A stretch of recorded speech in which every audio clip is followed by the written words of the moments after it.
Hello friends, welcome back to Santosh kitchen. आज આપણે વેજીટેબલથી ભરપૂર એવો રવાનો નવો નાસ્તો છે તે બનાવીશું। એના માટે એક બાઉલની અંદર 1 વાટકી જેટલો રવો છે તે મેં લીધેલો છે। તેની અંદર તે જ વાટકીના માપથી 1 વાટકી જેટલી છાશ છે તે એડ કરીશું। અહીંયા મેં ખાટી છાશ છે તે લીધેલી છે। જો તમારે અહીંયા દહીં એડ કરવું હોય તો દહીં પણ એડ કરી શકો છો। બંનેને એકદમ સારી રીતે મિક્સ કરી દેવાનું છે। પછી આપણે તેની અંદર વેજીટેબલ એડ કરશું। તો અહીંયા ઝીણું સમારેલ કેપ્સિકમ, ઝીણી સમારેલ ડુંગળી, સ્વીટ કોર્ન, ઝીણું સમારેલ ટમાટર અને થોડી એવી એકદમ બારીક કાપેલી એવી કોબી છે તે મેં લીધેલી છે। બધું એકદમ સારી રીતે મિક્સ કરી દઈશું। અહીંયા શાકભાજી છે તે તમે તમારા હિસાબથી એડ કરી શકો છો। જો તમારે એમાં ગાજર એડ કરવું હોય તો ગાજર પણ એડ કરી શકો છો। બધું છે તે એકદમ સારી રીતે મિક્સ કરી અને પછી તેની અંદર હળદર અને મીઠું છે તે એડ કરી દઈશું અને એકદમ સારી રીતે મિક્સ કરી દેવાનું છે। તો હવે આપણું બેટર છે તે એકદમ સરસ એવું થઈ ગયું છે। આવી રીતે થોડું થીક બેટર જ રાખીશું।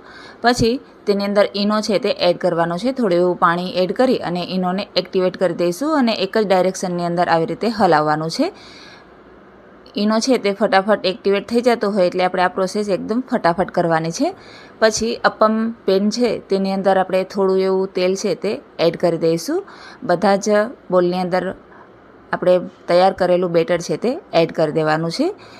આવી રીતે ચમચીથી જ થોડું થોડું બેટર એડ કરી અને બધા જ અપમના બોલ છે તેની અંદર આપણે બેટર છે તે નાખી દેવાનું છે અને પછી 1 થી 1.5 મિનિટ માટે તેને ઢાંકી અને કૂક થવા દેવાનું છે। આપણે 1 થી 1.5 મિનિટ પછી તેને જોઈ લેશું તો હવે એકદમ સરસ એવું નીચેથી આપણા જે આ અપમ છે તે બની ગયા છે। એકદમ સરસ એવા કૂક થઈ ગયા છે।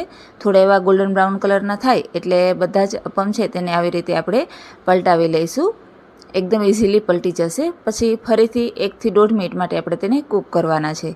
તો હવે તમે જોઈ શકો છો કે બંને બાજુથી એકદમ સરસ એવા ગોલ્ડન બ્રાઉન કલરના અને ઉપરથી થોડા એવા ક્રિસ્પી એવા આપણા અપમ છે તે બની અને તૈયાર છે। તો તેને એક પ્લેટની અંદર કાઢી લઈશું અને તેને ગ્રીન ચટણી અથવા તો ટમેટો કેચઅપની સાથે સર્વ કરીશું।